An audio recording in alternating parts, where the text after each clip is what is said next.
بسم اللہ الرحمن الرحیم۔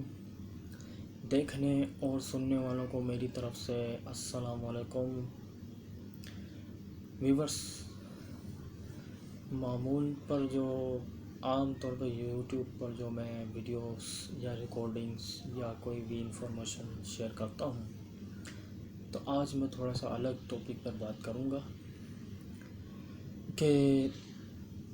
عشرہ محرم الحرام جو ہے وہ شروع ہو گیا ہے۔ تو عشرہ محرم الحرام میں بڑے بڑے تاریخی اسلامی واقعات ہوئے ہیں اور اس سے بہت بڑی ایک تاریخ جڑی ہوئی ہے۔ تو جیسے کہ یکم محرم الحرام کو شہادت خلیفہ دوم سیدنا عمر فاروق رضی اللہ تعالیٰ عنہ اور باقی محرم کے جو دوسرے دن ہیں وہ شہداء کربلا سے مخصوص ہیں۔ تو اس حوالے سے میں بات کرنا چاہ رہا تھا کہ ہمیں اب ان ہستیوں کو اپنا آئیڈل بنانا چاہیے۔ خلیفہ راشدین پہلے تو حضور صلی اللہ تعالی وسلم کی ذات مقدس ہمارے لیے سب سے پہلے، یعنی اللہ کے بعد سب سے پہلے مقدم ہے۔ ان کو اسوہ حسنہ کو اپنانے کی ضرورت ہے۔ پھر ان کے بعد خلیفہ راشدین جو عالم اسلام کے سب سے معتبر شخصیت اور قابل احترام ہستیاں ہیں، خلیفہ راشدین اور اہل بیت کرام، پھر جملہ تمام صحابہ کرام ہمارے لیے آئیڈیل ہیں۔ ہمیں ان کی پیروی کرنی چاہیے اور انہیں ہی اپنا بہترین ہیرو ماننا چاہیے، نہ کہ ہمیں دوسرے غیروں کو ہیرو ماننا چاہیے، کیونکہ سب سے پہلے اصل جو ہیرو ہیں وہ ہماری یہی اسلامی شخصیات ہیں جنہوں نے پوری دنیا پہ حکمرانی کی۔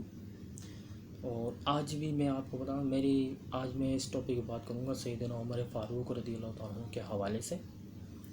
ان کا جو بنایا ہوا لا وہ آج تک دنیا کے کئی ممالک اور کئی یونیورسٹیوں میں پڑھا بھی جاتا ہے اور پڑھایا بھی جاتا ہے۔ تو بات یہ کرنی تھی کہ ہمیں ان ہستیوں پر کی تعلیمات کو بھی فالو کرنا چاہیے، کیونکہ یہی وہ ہستیاں ہیں جو کامیاب ترین شخصیتیں ہیں۔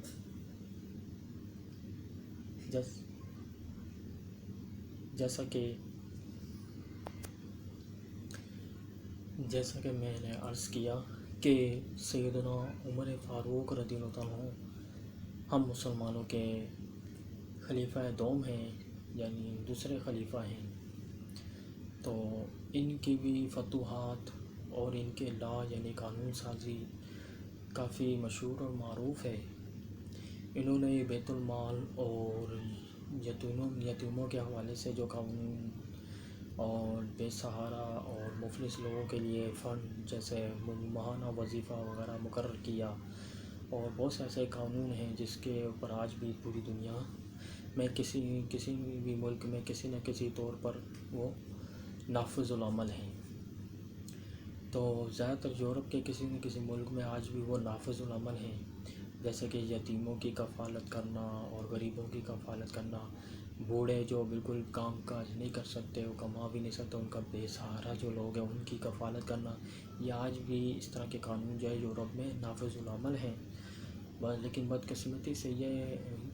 یہ ہے کہ ہم مسلمانوں کے میں یہ قانون آج نافذ نہیں ہے۔ تو میں بتانا یہ چاہ رہا تھا، سیدنا عمر فاروق رضی اللہ تعالیٰ عنہ تقریباً 22 لاکھ مربع میل کی سلطنتوں کا حکمران، بیت المال کا نگہبان، مگر قمیص پہ 14 پیوند لگے ہوئے تھے۔ حضرت سیدنا ابو بکر اور سیدنا عمر فاروق رضی اللہ عنہ کی تنخواہ عام اوسط اور مہاجر مزدور جتنی تھی۔ تو دیکھا جائے تو انہوں نے اپنے اخراجات میں بہت زیادہ حد تک کنٹرول میں رکھا ہوا تھا، اور بیت المال کا جو مال ہوتا تھا یا اخراجات، سرکاری اخراجات کو اپنی ذات پہ خرچ نہیں کرتے تھے، اپنے گھر والوں کے لیے خرچ نہیں کرتے تھے، یعنی بیت المال کو اور سرکاری جو اخراجات فنڈ وغیرہ جو ہوتے تھے اس کو نہ اپنے ذات پہ خرچ کیا، اپنے پروٹوکول پہ کبھی خرچ نہیں کیا، اور نہ ہی اپنے رشتہ داروں کو اس سے نوازا، یا اپنے گھر والوں کو یا اپنے بیٹوں کو اس سے نوازا ہو، یا اس فنڈ سے یا پیسے سے یا جو بھی اخراجات ہوں، کیونکہ وہ ان کے تمام رشتہ دار اپنی محنت اور مزدوری سے ہی گزارا کرتے تھے۔ تو آج بھی اگر دیکھا جائے حکمران جو ہے یہ موٹی موٹی تنخواہیں، بڑی بڑی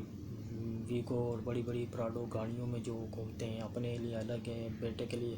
الگ گاڑیاں، سرکاری اخراجات سے، سرکاری ڈرائیور اور پروٹوکولز، بیوی کے لیے الگ کاریں وغیرہ، تو یہ بے انتہا جو اخراجات ہیں،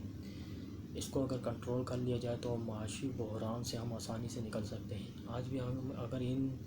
خلیفہ راشدین کے جو طرز حکمرانی کو اپنائیں، ان کی طرز سادگی کو اپنائیں،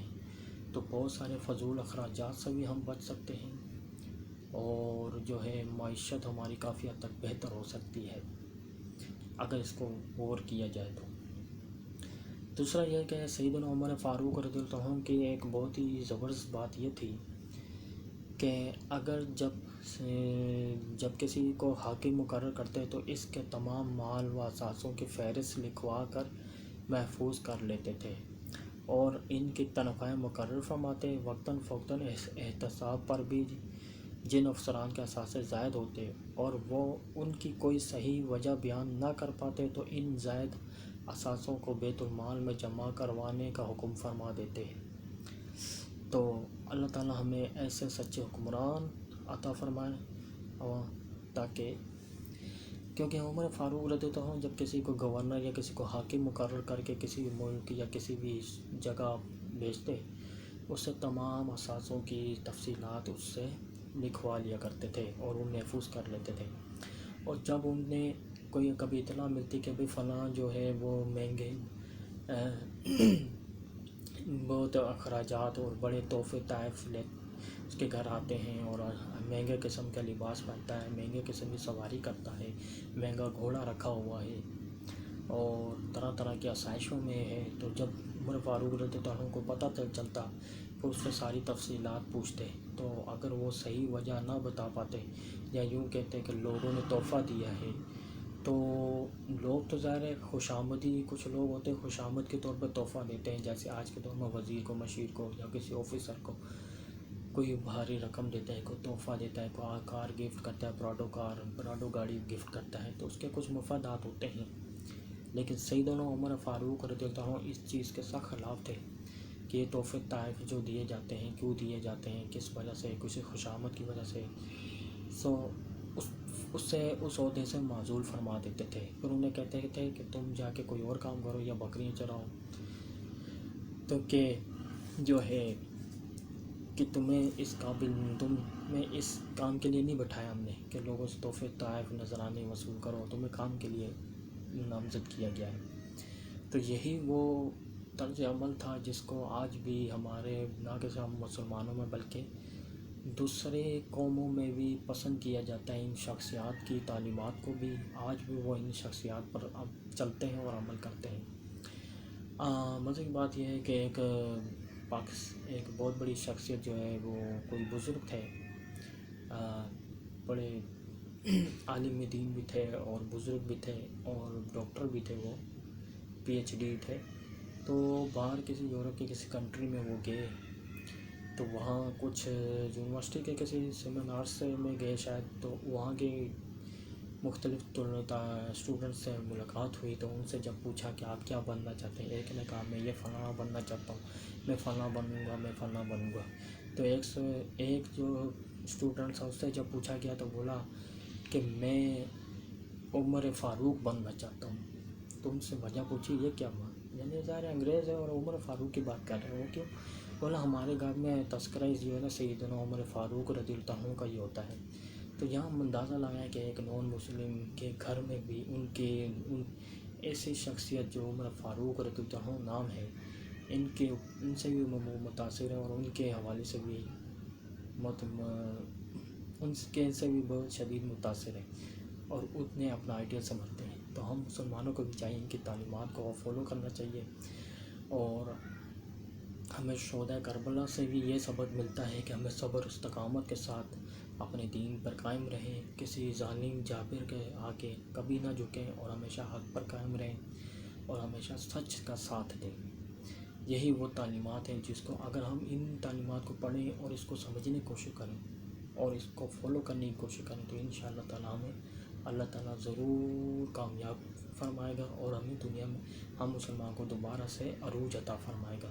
لیکن کیونکہ ہماری جو کمزوری اور زوال کی جو سب سے بڑی وجہ یہی ہے نا کہ ہم نے اپنے ان ہستیوں کی تعلیمات کو چھوڑ دیا، ہم زوال کی طرف تبھی آئے ہیں۔ ہم نے اپنے اسلاف کی تمام تعلیمات کو بھلا دیا ہے، ہم نے بس اس کو یعنی اسی کو ہی اپنا لیا ہے کہ جو اس وقت سب سے زیادہ سپر پاور ہے یا بہت زیادہ بڑا ظالم ہے، ہم اسی کی عزت کرنے لگ گئے ہیں۔ حق کا ساتھ دینا ہم نے چھوڑ دیا ہے، حق کو بھول گئے ہیں، ہم بس اسی کا کہ بس جو طاقتور ہے، جو بدماش ہے یا جو بھی، ہم اسی کی عزت کر رہے ہیں، جو کہ بالکل غلط ہے۔ تو بس یہی آپ سے اپیل کرنا تھی کہ ہمیں اپنے اسلاف کرنا چاہیے، ہمیں ان ہستیوں کو بھی فالو کرنا چاہیے، ہمیں حضور صلی اللہ علیہ وسلم کے اسوہ حسنہ کو بھی بنانا چاہیے، خلیفہ راشدین، اہل بیت کرام، شہداء کربلا، صحابہ کرام کو اپنا آئیڈیل بنانا چاہیے، جنہوں نے تاریخی جو ہمارے اسلامی ہیرو ہیں، جو فاتح ہیں اسلام ہیں، ان کو فالو کرنا چاہیے، انہیں ہی پروموٹ کرنا چاہیے، تو ہمیں انہی کو ہی اپنا آئیڈیل اور ہیرو ماننا چاہیے۔ تو بہت بہت شکریہ، لگے تو ضرور لائک کیجیے گا اور کوئی کمنٹ میں ضرور رپلائی کیجیے گا، اپنی رائے کا اظہار کیجیے گا اور دوستوں کے ساتھ بھی میری یہ بات شیئر کیجیے گا۔ بہت بہت شکریہ۔ السلام علیکم ورحمۃ اللہ وبرکاتہ۔